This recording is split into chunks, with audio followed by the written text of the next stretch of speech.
இந்த கதை ஒரு ஆல்டர்னேட் ரியாலிட்டியில் நடக்கிற கதை. இஷிகி வர்சஸ் நருட்டோ ஃபைட்டை ஆல்ரெடி நம்ம பார்த்துருப்போம். அந்த ஃபைட்டு கவாக்கிக்காக தான் முக்கியமாக நடந்திருக்கும். பட் இந்த ஆல்டர்னேட் ரியாலிட்டியில் நடக்கிற கதை ரொம்பவே டிஃப்ரெண்ட்டாக இருக்கும். அதுக்கு முன்னாடி நருட்டோ சீரீஸில் நடந்த சில விஷயங்களை நான் எக்ஸ்பிளைன் பண்ணுறேன். ஏன்னா இது நம்ம பார்க்க போகிற கதைக்கு ரொம்பவே முக்கியம். இஷிகி அவரோட காமாவை ஜீகன் மேலே பிளேஸ் பண்ணியிருப்பார். இஷிகியோட ஒரே கோல் என்னன்னா அது சாக்ரா ட்ரீயை கல்டிவேட் பண்ணுறது தான். பட் காகுயா இஷிகியை பெட்ரே பண்ணதால் இஷிகி நியர் டெத்துக்கு போயிருப்பார். அப்போ தான் இஷிகி ஜீகனை பார்த்துருப்பாரு. அவரோட எபிலிட்டிஸை யூஸ் பண்ணி ஷ்ரிங்க் ஆகி ஜீகனோட உடம்புக்குள்ளே போய் அங்கேயே தங்கி அதுக்கேற்ற மாதிரி அடாப்ட் ஆகி கொஞ்சம் கொஞ்சமாக ஜீகனோட பர்சனாலிட்டியை எரேஸ் பண்ணி இருப்பார். ஒரு கட்டத்தில் ஜீகனை கம்ப்ளீட்டாக இஷிகி டேக் ஓவர் பண்ணி இருப்பார். இப்படி ஒரு டேக் ஓவருக்கு அப்புறம் இஷிகி சாக்ரா ட்ரீயை கல்டிவேட் பண்ண நினச்சிருப்பாரு. பட் அப்படி இவர் பண்ணுறதுக்கு ஒரு பெரிய தடை அப்போ வருது. அதுதான் ஜீகனோட பாடி. ஆமாம், ஜீகனோட பாடி ஒரு நார்மல் ஹியூமன் பாடி. இதால் இஷிகியோட ஃபுல் பவர்ஸை கூட தாங்க முடியாது. அப்படி இருக்கும்போது ஒட்சுசுகி டேட்டாவை இதில் எக்ஸ்ட்ராக்ட் பண்ணுறது ரொம்பவே டேஞ்சர்னு ஜீகன் நினச்சிருப்பாரு. அதுக்காக ஒரு பர்ஃபெக்ட் பாடியை ரெடி பண்ண ஜீகன் நினச்சிருப்பாரு. இதுக்கு ஒரு மாஸ்டர் மைண்ட் அவருக்கு தேவைப்பட்டுச்சு. அதுதான் அமடோ. அமடோவோட இன்டெலிஜென்ஸ் பற்றி இவருக்கு எப்படி தெரிஞ்சதுன்னு நமக்கு ரிவீல் பண்ணல. பட் அமடோவை இவர் ஹையர் பண்ணுறாரு. அந்த டைமில் அமடோ ஒரு பெரிய சிக்கலில் இருந்திருப்பாரு. என்னன்னா அமடோவோட டாட்டருக்கு ஒரு மிஸ்டீரியஸான இல்னஸ் இருக்கும். இதை க்யூர் பண்ண அமடோவாலேயே முடியாது. ஒரு கட்டத்தில் அவரோட டாட்டர் இறந்து போயிடுவாங்க. அவரோட டாட்டர் மேலே வச்ச அதிக பாசத்தால் அமடோ மறுபடியும் அவங்கள கொண்டு வர பிளான் போட்டு இருப்பார். கஷ்டப்பட்டு நிறைய படித்து நிறைய ரிசர்ச்சை பண்ணி அமடோ அவரோட டாட்டரோட பாடியை கன்ஸ்ட்ரக்ட் பண்ணிடுறாரு. பட் அவங்களோட சோலை அவரால் கன்ஸ்ட்ரக்ட் பண்ண முடியலை. இந்த வெக்ஸில் இருக்கும்போது தான் இஷிகி இவரை மீட் பண்ணுறாரு. இவரோட சாக்ரா ஃப்ரூட் பிளானை பற்றி சொல்கிறாரு. அமடோ கேட்குற அவரோட டாட்டரோட சோலையும் கொடுக்கறதா ஜீகன் சொல்ல அமடோ ஜீகனுக்காக ஒர்க் பண்ண ஒத்துக்கிறாரு. இது ஒரு பக்கம் நடக்க இஷிகியோட வெசலுக்கான சர்ச் ஒரு பக்கம் போயிட்டு இருக்கு. அப்போ இவங்க கண்டப்பட்ட ஒரு பர்ஃபெக்ட் கேண்டிடேட் தான் கவாக்கி. கவாக்கி ஒரு அப்யூசிவ் ஃபாதர் கிட்ட சிக்கி சின்னாப்பின்னமாகிட்டு இருப்பார். ஜீகன் எப்படி கவாக்கியோட பொட்டன்ஷியலை கண்டுபிடிச்சாருன்னு தெரியல. ஆனால் கவாக்கியை ஜீகன் அவரோட அப்பா கிட்ட இருந்து வாங்கி அவரோட லேபுக்கு கூட்டிகிட்டு போகிறாரு. அங்கே போய் கவாக்கியை வச்சு பயங்கரமான எக்ஸ்பெரிமெண்ட்டை பண்ணுறாங்க. கவாக்கி மட்டும் இல்லாமல் மொத்தம் 13 குழந்தைங்க இந்த எக்ஸ்பெரிமெண்ட்டில் இருக்காங்க. இந்த எக்ஸ்பெரிமெண்ட்டோட எண்டிங்கில் 11 குழந்தைங்க அப்படியே சாம்பலாக கவாக்கி கோடு மட்டும் பிழைக்கிறாங்க. பட் கவாக்கி மட்டும்தான் காமாவை பொசஸ் பண்ணக்கூடிய எலிஜிபிலிட்டியை அவாய்ட் பண்ணுறாரு. கோடு ஒரு பியூர் வெப்பன் காமாவை அவாய்ட் பண்ணுறாரு. இந்த காமா மூலயமா எந்த ஒட்சுசுகியாலையும் ரீபார்ன் ஆக முடியாது. கவாக்கி இப்படி ஒரு காமாவை அவாய்ட் பண்ண அப்புறம் ஜீகன் கவாக்கியை தொடர்ந்து அப்யூஸ் பண்ணுறாரு. கவாக்கியோடைய ரேஜ் மூலமாக இந்த காமாவை அவர் மாஸ்டர் பண்ணுவாருன்னு ஜீகன் நினச்சிருப்பாரு. அப்படி தான் கவாக்கியும் அவரோட காமாவை மாஸ்டர் பண்ணுறாரு. பல வருஷமாக அப்யூஸ் செய்யப்பட்ட கவாக்கி ஒரு கட்டத்தில் இது எல்லாத்தையும் பொறுத்துக்க முடியாமல் எஸ்கேப் ஆக ஜீகன் அவரை தேடி வராரு. ஆனால் கவாக்கியை நருட்டோ கண்டுபிடிச்சி அவரோட பையன் மாதிரி வளர்க்குறாரு. ஒரு கட்டத்தில் கவாக்கி ஹிடன் லீஃபில் இருக்கிறத ஜீகன் கண்டுபிடிக்கிறாரு. கவாக்கியை ப்ரொடெக்ட் பண்ணுற விதமாக நருட்டோ சாஸ்கே ஜீகன் கூட சண்டை போட ஜீகன் ரொம்ப ஈஸியாகவே 2 பேரையும் டிஃபீட் பண்ணிடுறாரு. பெருசாக எந்த ஒரு மூவ்ஸையும் ஜீகன் இந்த ஃபைட்டில் யூஸ் பண்ணி இருக்க மாட்டார். சாஸ்கேவெல்லாம் அவரோட சூசனோல இருந்து ஜீகன் கிக் அவுட் பண்ணி இருப்பார். நருட்டோவையும் இதே மாதிரி பொழந்து ஜீகன் ட்ராப் பண்ணி வைக்க சாஸ்கே மட்டும் அங்கேருந்து எஸ்கேப் ஆகி இருப்பார். அப்புறம் பொருட்டோ கவாக்கி எல்லாரும் சேர்ந்து ஜீகனோட ஃபைட் பண்ணியிருப்பாங்க. ஜீகன் இஷிகி ஃபார்மை ஃபைனலாக எடுத்திருப்பார். ஆல்மோஸ்ட் மொத்த பேரையும் இஷிகி க்ரஷ் பண்ண நருட்டோ குரமாவோட இன்புட்டால் பேரியான் மோட அவேக் பண்ணி இஷிகியோட லைஃப் ஸ்பேனை குறைச்சிருப்பாரு. கடைசியாக கவாக்கி ஒரு சின்ன ட்ரிக் பண்ணி இஷிகியை போட்டு தள்ளியிருப்பார்.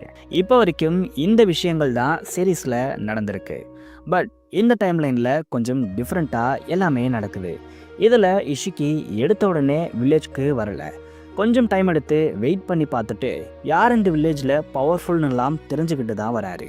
அப்படி வரும்போது எடுத்த உடனே நருட்டோ அண்ட் சாஸ்கேவை இவரால் ஃபேஸ் பண்ண முடியலை. ஏன்னா நருட்டோ சாஸ்கேவை இவர் ட்ராக் பண்ணிட்டு இருக்கிறதுக்குள்ளேயே வேற ஒருத்தர் இஷிக்கியை ட்ராக் பண்ணி அங்கே வந்துடுறாரு. அது வேற யாரும் இல்லை, நம்ம ககாஷி சென்சே தான். ஜீகனுக்கு வந்தது யாருன்னு தெரியல. சாதாரணமான ஒரு வீக்லிங்னு நினச்சி ககாஷி சென்சே கூட ஸ்பேரிங் பண்ணுறாரு. பட் ககாஷி ஜீகனுக்கு செம்ம டஃப்பை கொடுக்குறாரு. ஒரு சாதாரணமான ஹியூமன் இவ்வளோ நல்லா சண்டை போடுறத பார்த்து ஜீகனே ஷாக் ஆகுறாரு. ககாஷி கிட்ட ஷேரிங்கன் இல்லாததால் அவர் சிடோரி மாதிரியான மூவ்ஸை யூஸ் பண்ணாமல் இருப்பார். பட் அதுக்கு பதில் பர்பிள் லைட்னிங் மாதிரியான ஜுட்ஸுஸை யூஸ் பண்ணி ஜீகனை பொழந்தெடுக்கிறாரு. ஜீகனுக்கு ககாஷியோட ஸ்பீட் தான் பெரிய தலைவலியாக இருக்குது. ஒரு கட்டம் வரைக்கும் அடி வாங்கின ஜீகன் திருப்பி அடிக்க ஸ்டார்ட் பண்ணுறாரு. இவ்வளோ நேரம் நான் உன் கூட விளையாடி பார்த்தேன், பரவாயில்ல, நீ நல்லாவே ஃபைட் பண்ணுற. பட் எனக்கு அதிகமாக நேரம் இல்லை. உன் கூட கண்டிப்பாக இன்னொரு நாள் விளையாடுவேன்னு கூட என்னால் சொல்ல முடியாது. ஏன்னா அதுக்கு நீ உயிரோடு இருக்க மாட்டேன்னு ஜீகன் சொல்லிட்டு ககாஷியை செம்மையாக அட்டாக் பண்ணுறாரு. இந்த ஒரு ஃபைட்டில் ஜீகன் எந்த ஒரு பெரிய மூவ்ஸையும் யூஸ் பண்ணாமலே ககாஷியை வின் பண்ணுறாரு. வின் பண்ணதோடு மட்டும் இல்லாமல் ககாஷியை ஜீகன் கொன்னுடுறாரு.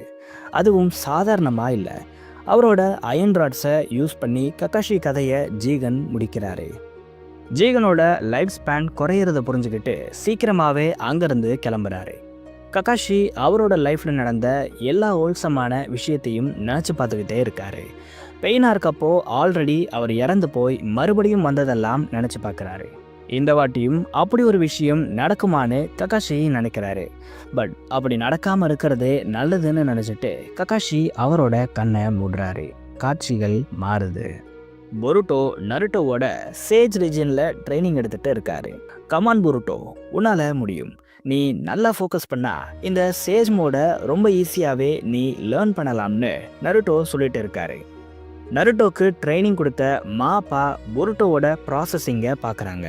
இந்த பையன் நருட்டோவை விடவே ரொம்ப வேகமாக எல்லாத்தையும் லேர்ன் பண்ணுறான். கண்டிப்பாக இவன் சேஜ் மோடை ரொம்ப சூப்பராகவே யூஸ் பண்ணுவான்னு சொல்லிட்டு இருக்காங்க. அப்போ திடீர்னு பொருட்டோ பிளாக் அவுட் ஆக மோமோஷிக்கி அவர்கிட்ட பேசுகிறாரு. உனக்குள்ள ஏகப்பட்ட பொட்டென்ஷியல் இருக்கு. நீ ஒட்சுசுக்கியை கில் பண்ணியிருக்க. உன்னோட லைஃப் இனிமே நார்மலாக இருக்காது. உன்னோட எல்லா ஹாப்பினஸும் உன்கிட்ட இருந்து பறிக்கப்பட போகுது. நீ ஒட்சுசுக்கியோட வில்ல இன்ஹெரிட் பண்ணியிருக்க. நல்லா ஞாபகத்தில் வச்சுக்கோ, அந்த ப்ளூ ஐ உன்கிட்ட இருந்து எல்லாத்தையும் பறிக்க தான் போகுதுன்னு சொல்லிட்டு மோமோஷிக்கி அங்கேருந்து மறைகிறாரு. கண்ணை திறந்து பார்த்த பொருட்டோ சேஜ் மோட மாஸ்டர் பண்ணி இருக்காரு. இதை பார்த்த நருட்டோ இன்னைக்கு இது போதும், மிச்ச ட்ரைனிங்கை நாளைக்கு எடுப்போம்னு சொல்லிட்டு கிளம்புறாரு. சேஜ் ரீஜன்ல இருந்து நருட்டோ வந்துட்டு இருக்க கவாக்கியை நருட்டோ பார்க்குறாரு. கவாக்கிக்கு ஷினோபி ட்ரைனிங்கை கொடுக்க வேண்டி இருக்குன்னு நருட்டோக்கு அப்போ ஞாபகத்துக்கு வருது. பொருட்டோ ரெஸ்ட் எடுத்துட்டு இருக்க கவாக்கிக்கான ட்ரைனிங்கை நருட்டோ கொடுக்குறாரு. அப்போ திடீர்னு சாஸ்கே அங்கே வராரு. நீ என்ன பண்ணிட்டு இருக்க நருட்டோன்னு சாஸ்கே நருட்டோவை பார்த்து கேட்குறாரு. நானா கவாக்கிக்கு ட்ரைனிங் தான் கொடுத்துட்டு இருக்கேன்னு நருட்டோ சொல்கிறாரு. அது சரி, இந்த கவாக்கி யாரோட பையன்னு உனக்கு தெரியுமான்னு சாஸ்கே கேட்குறாரு. இல்லையே, எனக்கு தெரியாது, பட் கண்டுபிடிச்சிடலாம்னு நருட்டோ சொல்லிட்டு இருக்காரு. நான் சொல்கிறத கேளு நருட்டோ, இவன் சாதாரண ஹியூமன் இல்லை, இவன் ஒரு இப்படி சாஸ்கே முக்கியமான ஒரு விஷயத்த சொல்ல வரும்போது ஒரு வித்தியாசமான சவுண்ட் கேட்குது. நருட்டோ, சாஸ்கே, பொருட்டோ, கவாக்கின்னு எல்லாருமே ஒரு வித்தியாசமான ப்ரெசன்ஸை ஃபீல் பண்ணுறாங்க. அவங்களோட பாடி எங்கேயோ இழுக்கப்படுறத உணர்றாங்க. அடுத்த செகண்டே இவங்க எல்லாரும் ஒரு இடத்துக்கு டெலிபோர்ட் ஆகுறாங்க. இவங்க டெலிபோர்ட் ஆன இடம் சாதாரணமான இடம் இல்லை, அதுதான் மூன். எப்படி இவ்வளோ சீக்கிரம் நம்மளால் மூனுக்கு வர முடிஞ்சதுன்னு கவாக்கி ஷாக் ஆக, நம்மளை யாரோ இங்கே சமன் பண்ணி இருக்காங்கன்னு நருட்டோ கண்டுபிடிக்கிறாரு. இவங்க இப்படி பேசிக்கிட்டே இருக்க இஷிக்கி இவங்க முன்னாடி வந்து நிற்கிறாரு. நமக்கு திடீர்னு ஒரு ஃப்ளாஷ்பேக்கை காட்டுறாங்க. அதில் காராவை சாஸ்கே மீட் பண்ணி பேசிகிட்டே இருக்காரு. ஸோ நீ சொல்கிறத வச்சு பார்த்தா அன்னைக்கு பார்த்த அந்த ஒட்சுசுக்கி மாதிரியே வானத்துல இருந்து திடீர்னு இன்னொரு மிகப்பெரிய பவர்ஃபுல்லான ஒட்சுசுக்கி வந்து நம்ம ஷினோபி வேர்ல்டை அழிக்க போகுது, அப்படிதானே காரா சாஸ்கே கிட்ட கேட்குறாரு. நான் சொல்கிறத நீ நம்பலன்னு நல்லாவே தெரியுது, பட் இதுதான் உண்மைன்னு சாஸ்கே சொல்கிறாரு. நீ சொல்கிறத எப்படி நான் நம்புறது? டீட்டெயில்டாக என்ன நடந்துச்சுன்னு சொல்லுன்னு காரா சாஸ்கேவை பார்த்து கேட்குறாரு. காகுயாவோட டெத்துக்கு அப்புறம் பிளாக் செட்ஸு இந்த இடத்துல நிறைய விஷயத்த மறைச்சு வச்சிருக்கிறதா நானும் நருட்டோவும் சந்தேகப்பட்டோம். இதனால் நான் யாருக்கும் தெரியாமல் இதை பற்றி ரிசர்ச் பண்ணிகிட்டே இருந்தேன். அப்போ நான் இதுவரைக்கும் பார்க்காத ஒரு டைமென்ஷனுக்கு டெலிபோர்ட் ஆகிட்டேன்.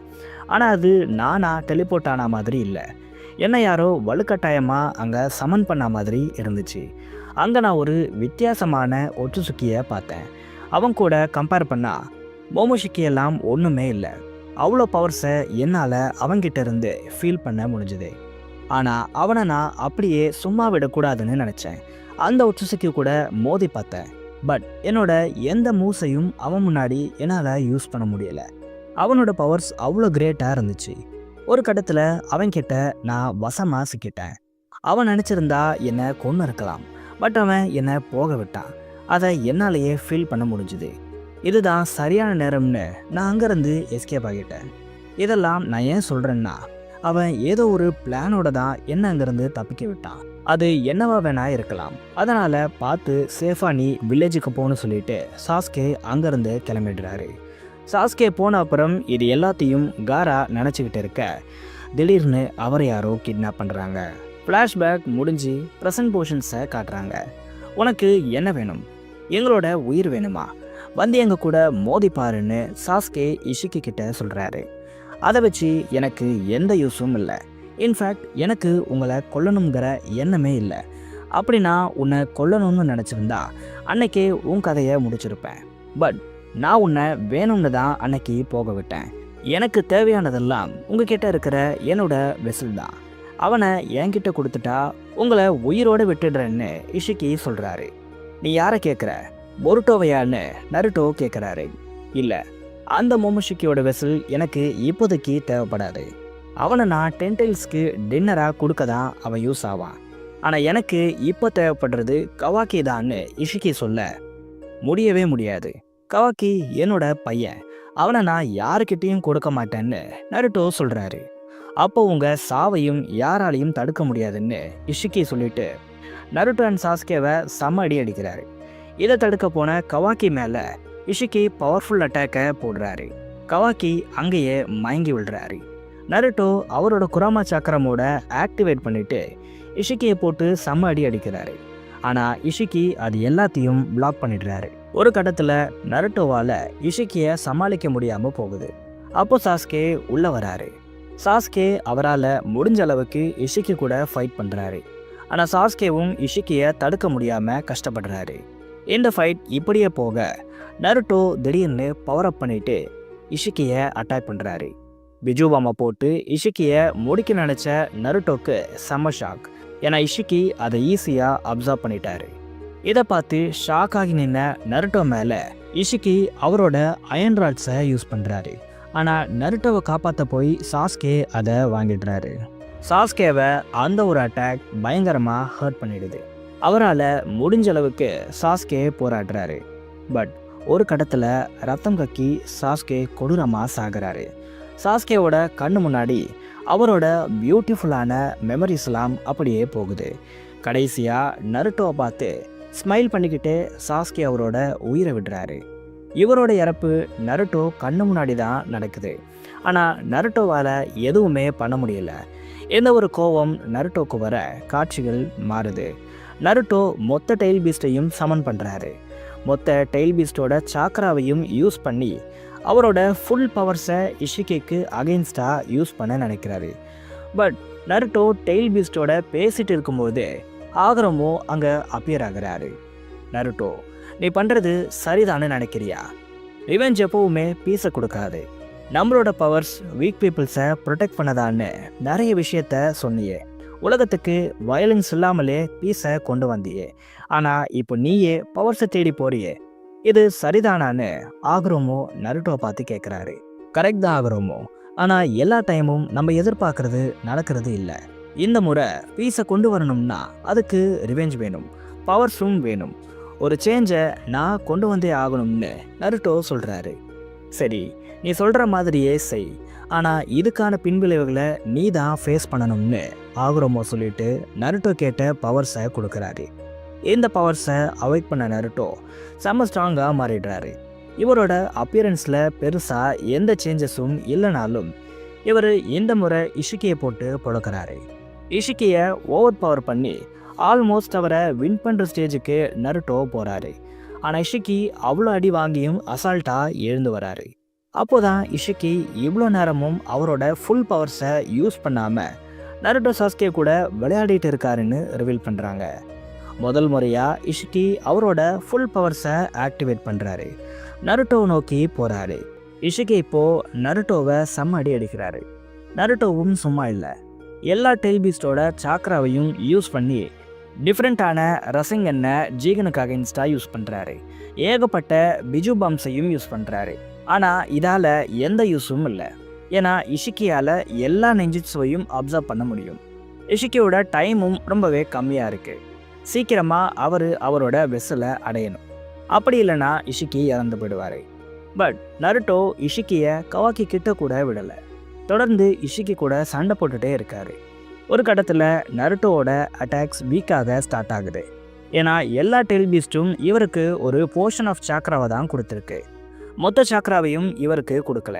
இதனால் ஒரு கட்டத்தில் மற்ற டெய்ல்பீஸ்டோட சாக்ராக்கான ஆக்சஸை இவர் இழக்கிறாரு. இப்போ நருட்டோ கிட்ட குரமாவோட சாக்ரா மட்டும்தான் இருக்குது. ஆனால் அதால் எந்த ஒரு பிரயோஜனமும் இல்லை. ஏன்னா இஷிகியால் எல்லா எபிலிட்டிஸையும் அப்சர்வ் பண்ண முடியும். என்னதான் பெரிய பவரப்பை பண்ணியிருந்தாலும் இஷிகி ஆல்மோஸ்ட் அவரை வின் பண்ணிட்டாரு.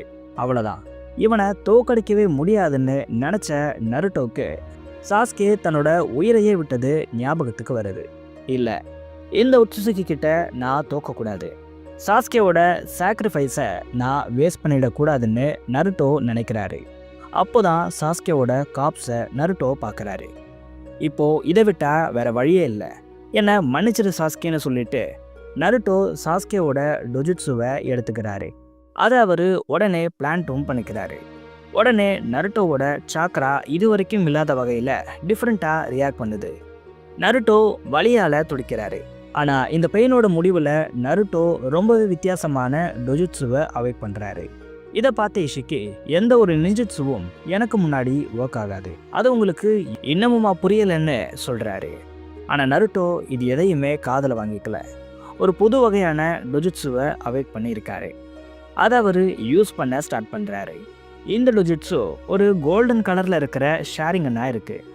இதோட எபிலிட்டி டைம் ரிவர்சலாக இருக்குது. இதை யூஸ் பண்ணி நருட்டோ இந்த ஒட்டுமொத்த ஃபைட்டையும் நடக்க விடாமல் பண்ணிட்டாரு. இப்போ வரைக்கும் நடந்த எல்லா விஷயமும் அப்படியே நடக்காமல் போகுது. ஆனால் சாஸ்கேவோட உயிர் மறுபடியும் கிடைக்காது. ஏன்னா அவரோட டெத்தால் தான் இந்த டொஜுட்ஸு உருவாகி இருக்கு. இந்த டொஜுட்ஸு தான் மொத்த ரியாலிட்டியையும் மாற்றிருக்கு. ஒரு வழியாக எல்லா பிரச்சனையும் முடிஞ்சது. இதுக்கு மேலே எந்த ப்ராப்ளமும் வராதுன்னு நினச்ச நருட்டோக்கு செம்ம ஷாக் காத்துட்டு இருந்துச்சு. ஏன்னா மறுபடியும் இவர் எங்கேயோ சமன் செய்யப்படுறாரு. ஆனால் இந்த முறை இவரை இஷிகி சமன் பண்ணலை, ஷீபாய் உட்சுசுகி சமன் பண்ணியிருக்காரு. அதோட அவர் செம்ம கோபமாக இருக்காரு. அடுத்து என்ன நடக்க போகுது, நருட்டோ எப்படி ஷீபாயை டிஃபீட் பண்ண போகிறாருன்னு அடுத்த எபிசோடில் சொல்கிறேன்.